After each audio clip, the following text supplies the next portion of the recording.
रात के 10 बज रहे थे और एमिली अपनी नाइट शिफ्ट के लिए तैयार थी। दिसंबर का महीना था। ठंडी हवा और हल्की धुंध हर जगह छाई हुई थी। रूट 46 पर एमिली रोज बस चलाती थी। यह रूट शहर के बाहरी हिस्से से होकर गुजरता था। लंबा सुनसान रास्ता जहाँ रात के समय बहुत कम लोग सफ़र करते थे। एमिली को नाइट शिफ्ट पसंद थी। रात की शांति, खाली सड़कें और बिना ट्रैफिक का तनाव। लेकिन उस रात हर रोज की तरह शांति नहीं थी। कुछ अलग होने वाला था। बस का पहला स्टॉप आया। 2 यात्री चढ़े। एक मध्यम आयु का जोड़ा जो शायद किसी पार्टी या डिनर से लौट रहा था। दोनों ने हंसते हुए टिकट लिया और मिडिल सीट पर बैठ गए। अगले स्टॉप पर एक ऑफिस जाने वाला व्यक्ति चढ़ा जो अपने लैपटॉप बैग के साथ फोन पर कुछ स्क्रॉल कर रहा था। वह आगे की सीट पर बैठ गया। सब कुछ सामान्य लग रहा था। जब बस सीडरवुड जंक्शन पर पहुंची तो एमिली को एक अजीब सा एहसास हुआ। वहां एक लंबा आदमी बस में चढ़ा। उसने लंबा काला कोट पहना हुआ था और एक चौड़ी टोपी जिससे उसका चेहरा आधा ढका हुआ था। उसने बिना एक शब्द बोले एमिली को बिल्कुल सही किराया दिया। न तो उसने मुस्कुराहट दी और न ही कोई आंखों में संपर्क बनाया। उसकी हरकतें कुछ कुछ यांत्रिक, रोबोटिक लग रही थी। एमिली ने टिकट काटकर उसे दे दिया।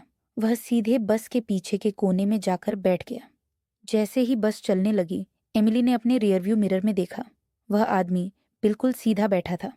न उसने फोन निकाला, न कुछ पढ़ा, न कोई और गतिविधि। वह बस एक ही दिशा में देख रहा था। एमिली ने पहले इसे नज़रअंदाज किया, लेकिन उसके दिल में एक बेचैनी पैदा हो रही थी। उसका दिमाग यही सोच रहा था, क्या वह आदमी सिर्फ एक साधारण यात्री था या कुछ और। कई और स्टॉप्स आए, लेकिन कोई और यात्री नहीं चढ़ा। जो पहले से चढ़े थे वे अपने अपने स्टॉप पर उतर गए। अब बस में सिर्फ एमिली और वह अजीब आदमी बचे थे।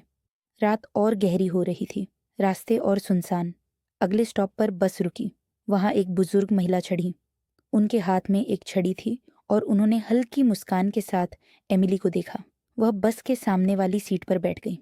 उनकी मौजूदगी से माहौल थोड़ा हल्का लगा।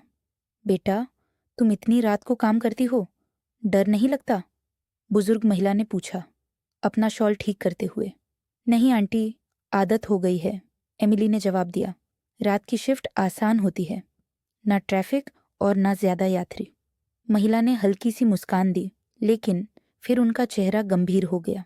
उन्होंने धीरे से कहा, पर बेटा, रात कभी कभी इंसान की परीक्षा लेती है। हमेशा सतर्क रहना चाहिए। एमिली ने एक छोटी सी हंसी के साथ उनकी बात को टाल दिया और अपना ध्यान सड़क पर केंद्रित कर लिया। लेकिन तभी बुजुर्ग महिला ने अचानक पीछे मुड़कर बस की पिछली सीट की तरफ देखा। फिर वह तुरंत एमिली की तरफ पलटी और धीरे से बोली, बेटा, पीछे बैठा आदमी अजीब लग रहा है। एमिली का दिल जोर से धड़कने लगा। आंटी, आपको क्या अजीब लगा? उसने घबराहट छुपाते हुए पूछा।